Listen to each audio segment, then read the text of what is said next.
everybody, Mike Fifer, Fifer Hobby Supply, once again. This is going to be update 61, and 61 is basically going to have almost zero about the layout in here. I'll show you just one or two things that I've done, but the rest of it is going to be about us relocating all of our inventory over to one shed. We had two buildings here, and we were working out of two buildings, and we were storing stuff in the other building, and I'll get into that later. And we decided to take all the inventory, try and get it into the other building with the help of Gavin and Ryan, and get it organized over there. It was a lot of that was Gavin's idea to try and get everything into one shed, and it turned out that it's going to be a good idea. So we'll take a look at the minuscule amount of things I've done here, and then I'm going to take you on a tour of the Fifer Hobby Supply shop, basically, and hope you enjoy it. You guys will see later on in the video, but I wound up having this one piece of leftover shelving unit, gray shelving unit, and it's a good place to keep all my empty model boxes. And you may ask, why do you keep empty model boxes? I guess the same reason that I keep empty train boxes. Anyway, I'm going to just take you over here real quick. I still have not got anybody. I have two buyers that I can choose from for all this HO, leftover HO stuff, and I still haven't gotten the first one that I promised to come and get the stuff. So here it is, because I wanted to get it out of the garage. I was tired of tripping over it there, so I'll trip over it in here. But anyway, that's just what I'm dealing with, some of what I'm dealing with. And let me swing you around here, and in 60, I don't know if I showed you or not, or if I did this after 60. But there's the drive-in hiding behind the little hill there. And I kind of like it. I think what I'm going to do is paint in some background trees way over there. See if I can get some background trees painted in there or something. May even put a couple of structure, if I can find some. I've been threatening to cut some pictures out of some magazines and put some pictures of buildings in there. And I may do that. They're going to be about, whatever goes in there is going to be about half of N scale, because it's going to be very distant. So anyway, but I if I stand back here, it just gives some kind of depth or appearance that there's something going on back there. I like that a lot. As far as the layout itself, like I said, I just haven't had time to get out here, and you'll see why when I get that far. One thing I am going to do is I have that power strip, that black one right there, and I am going to mount that guy probably either right here or right here, simply because I need a place to plug in the vacuum cleaner, the soldering iron, and all that stuff without having to turn the layout on and get under the layout and plug into the plugs that are on the back side of that piece of wood. And obviously, with these bins in here, I have covered up all the wall plates. So, and then way over there, where that night light is, I did put a 6-way plug there, because I plug a lot of things in there that I use when I do painting in the spray booth there. So, as you can see, not much going on here. I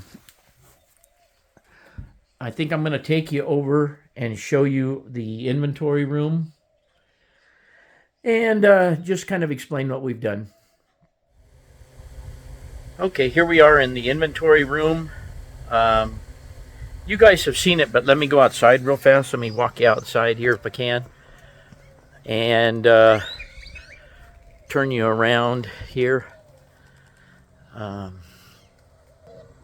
This is the inventory shed. It's been the second inventory shed, and if I swing you back around again, I think we've been over this, but that's a garden shed. That's the train room in the back corner over there on the right. The other little shed, we had more inventory in, locomotives, cars, and such. But let me take you inside and show you what we've been doing in there. Okay, it's a little bit dark in here simply because I have some of those LEDs, which you're familiar with, which I have in the train room. I have some of those ordered. Harbor Freight never has enough of them for me to do what I need to do, so I ordered them online. They should be here, and they will plug into the light socket up there. I have some adapters to plug them in there. They will hang there, and it will lighten that up considerably. But as you can see, we have all the Cato track there. We have Atlas track beyond that, and we moved the Pico stuff down here to the end.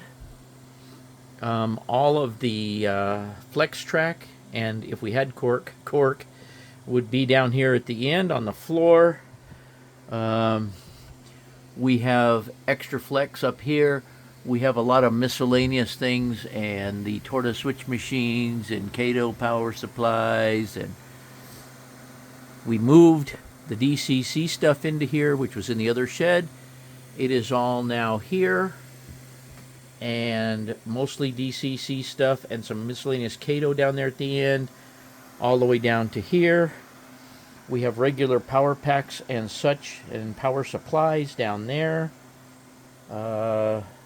Our power meters that we have, which we're almost out of. And anyway, just some more Cato stuff way down there at the end, and books down on the bottom, and then all of these two compartments right here are things that we're not going to carry anymore.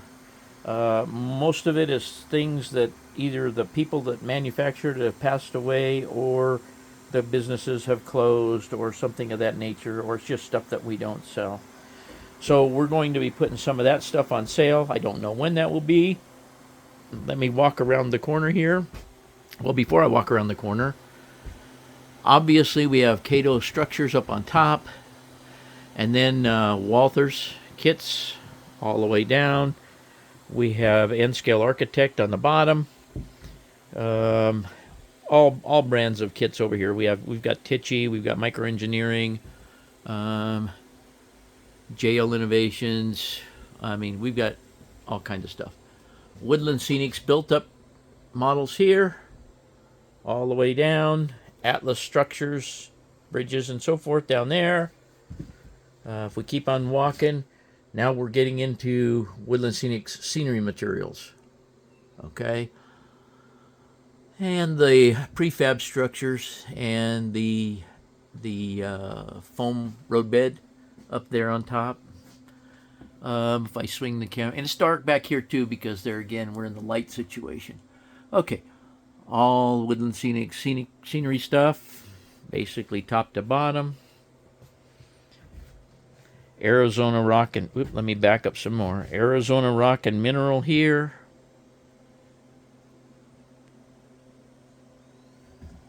And bush and nosh stuff here, and then the sill floor stuff here, all the way to the bottom. Now I'm going to swing you around and show you the back side over here.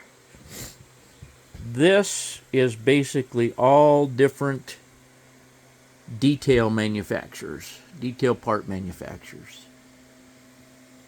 There is scenery stuff here. There are kits here too, but most of it is detail stuff. You can look at it and tell what it is. I don't have to name them all. All the way up and down.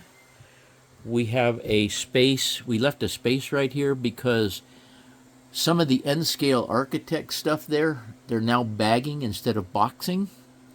And they are going to continue to get rid of the boxes and continue to bag their kits. So we left room for bagged kits all the way to the floor. You can see that we have Chooch. We have Laser Kit. Just about everything there. Everything's on the site.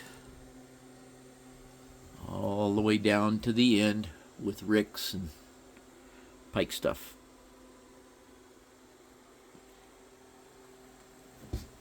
Down here at this end, on this side, we have bar mills. We've got the cornfields. We just all kinds of stuff. Do have some extra space that we can use if we need to. Some the larger woodland scenics kits that have all the details in them are there. Just everything you see. Downtown deco. RS laser. The RS laser kits that are in boxes. Some are in bags. And of course we're back to where we were with the Walthers kits.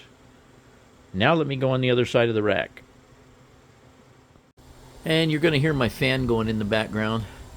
But this area right here, all this stuff right here used to be in the other shed along with the DCC stuff. So we now moved the Pico stuff, which was here, down where you saw it at the other end, and all of the microtrain stuff is now here.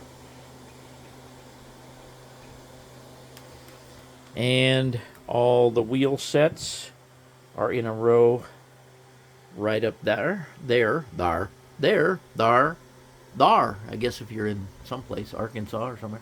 Anyways, Texas maybe. But here is the hanging DCC stuff, the Digitrack stuff, and some of the DCC specialties and so forth, Loke sound decoders. The masks back there, right back there, we're no longer going to handle those. In fact, I'm not sure that they're still making them. But anyway, we still have some room here. All the vehicles, if I back up, all the vehicles are here. And containers on the right. Get to GHQ stuff. Get to the Bush vehicles, the Cato vehicles. Just showcase miniatures, Railway Express, and just our miscellaneous stuff on the floor. We have a couple of empty shelves here. We have, as you can see, Centerline stuff, Micromark stuff, the Tidy Track stuff. We have all the Model Tech detail parts in boxes here. And there's a lot of it.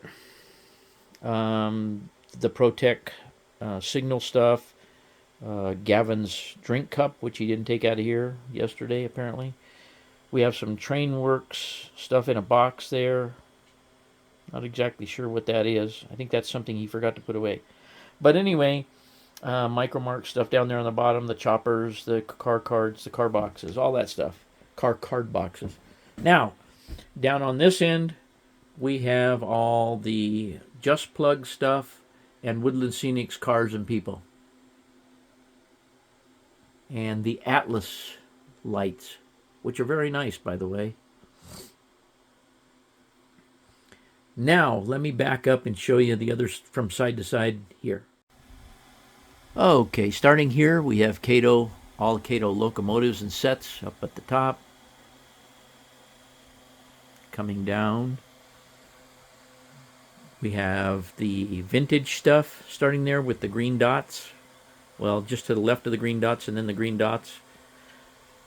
It's all the vintage stuff. We only have a few Bachmann cars left, and we only have a few of Gavin's weathered stuff still right there. We have a lot of empty shelves because we don't know when these people are going to release things, and when they release them, usually it starts filling up shelves real quickly. As you can see, we have Broadway Limited locomotives here, all the way down. And we have a lot of them because they seem to be the only ones that are manufacturing stuff right now. We have Broadway Limited cars there. And then we have Bowser, ESM, Blueford Shops, Trainworks, Intermountain, and I think Trainworks. Some more Trainworks down there. Anyways, that. And if I zoom you back up, we have Microtrains cars all the way down here. Then we have Micro Trains packs, runner packs and weathered packs, all the way down to the bottom. And then if I gently turn you around, we have all the Atlas rolling stock that we have right now. And they're not putting out very much right now either, or they're not getting very much.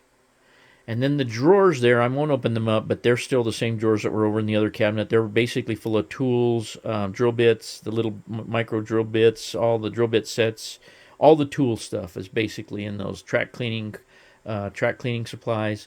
A lot of that stuff is in there. So, if I back up here, you can kind of get an idea of how that lays out. And I'm going to go back over here by the noisy fan. So, I hope you enjoyed this. That we started to consolidate this stuff. Like I said, it was Gavin's idea to try and get everything over here. I had talked about it for some time, but we just never did it. The only thing that remains in the other shed, and I'll show you when I get over there and talk about it, but there's a couple things that remain over there that we couldn't get over here. And that's about it for inside the shed here. And sorry for my noisy fan, but it's all I can do to keep cool in here. So, that's it. This is our whole shebang here. Okay, that's it for the shed here. It has taken us 2 weekends to transfer this stuff, move the shop stuff over here, and move our personal stuff over to the other shed. And let me turn you around here for a second. Back in this corner back here, we had all of our Christmas decorations and personal items back in that corner. So now there is no personal stuff in here. This is all shop stuff. This little table here is where we gather all the stuff, and then we have boxes that we take it inside with, or tubs that we put the stuff in and take it inside and do the packing and shipping. By the way, I think I've said it before, but I'll just tell you guys again. This little round railroad sign, I keep it there because that was when Gavin was, I don't know, 5, 6 years old, and I had the drill and I was doing something, and he said, I want to learn how to use a drill. So I let him drill a few holes in a little piece of wood, and then lo and behold, he asked me for a round piece of wood. I cut him a round piece of wood, and later on he gave me that railroad sign that he had drilled full of holes as a gift. So that's the story on that. So I'm going to take you over to the other shed. You don't need to see our personal stuff for sure, but I'm going to show it to you anyway. And yes, we do have an alarm system on the buildings. I'm going to turn you around, and we're just going to slowly take a walk over to the other shed, weed our way through all the birds out here. As you can see, the sprinkler is on. Well, that's another fiasco I've had. This is why I haven't gotten any railroad stuff done. And I'll just briefly show it to you, part of it to you. We had that line repaired a few years ago. And in the process of that, we had some new sheetrock put in the laundry room, which is right behind that. We had to have new plumbing put in going around the house right here. It goes out and goes around the house. That was done a while back. Anyway, the ground was wet down here the other day, and I thought, well, I had a leak right down here in the ground because that's where the electricity right here has gone over to the new shed. Well, it turned out when I came out here to try and dig it up, there was water standing on the tops of all those bricks. Well, I had a leak in the wall again right there where you see that I had to chip the brick out. So, it's a never-ending chore. You just don't have time to sit around and work on the layout all the time. And that repair led to this faucet going bad. And then we replaced some drip pipe in the front that feeds some bushes along the front of the house. And we replaced the drip pipe there. And after we replaced the drip pipe, lo and behold, the valve that feeds that went bad. Had to go find parts for that, rebuild that valve. Anyway, you know how it goes. It's a never-ending chore. Here's standing on the back stoop and looking into my train room. Now let's just take a look in here, and I'll show you what's left in here. If I can get the key here with one hand.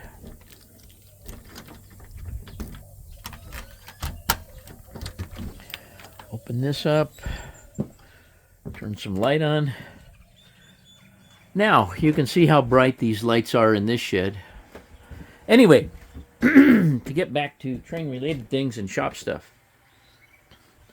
That cabinet has all Digitrax decoders and Digitrax stuff in it. The next one has all the other brand decoders and such in it. Our spinny rack here for our evergreen styrene would not fit anywhere in the other shed. So if we have any of those items on a particular order, we've got to get the stuff from the other shed, come in here, get the decoders, or get the styrene. Now, if I back up, we used to have shelving, if any of you had seen the previous videos. But anyway, there was shelving all the way down this wall, and it had all the locomotives and things that I showed you over there. Anyway, now all of our Christmas decorations and so forth are organized in here. The piece of wood that you see, or the piece of board there, covered up the doorway that used to go into the back half of this shed, which was torn off when I built the train room. She's got some Halloween, all of her decorations on shelving here, some camping stuff, luminarias for around the house for Christmas in there. And this pegboard, all this dark pegboard you see, used to be where all the microtrain stuff was. So, this is now all vacated with the exception of the tubes that we buy to ship FlexTrack in, because we got tired of the post office butchering it all up. That black thing right there is my canopy that I take to car shows, a heater that we use in the camper in the wintertime when we go, and 2 Christmas trees.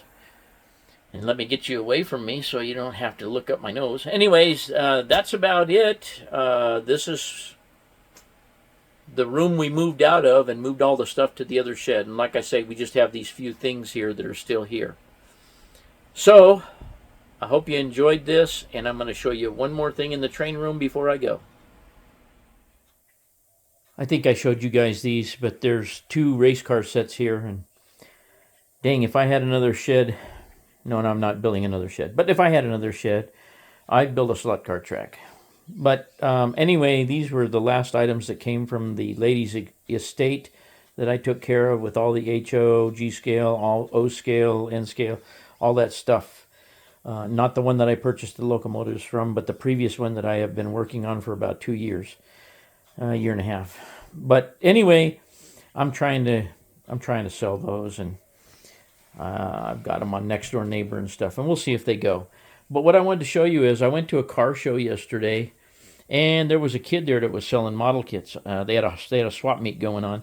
I didn't buy any car parts or anything, but I did buy these 2 models. That Hearst Harry Olds is a 1965 edition. The box is copyrighted 65. The Boot Hill Express, well, they've remade that model, by the way.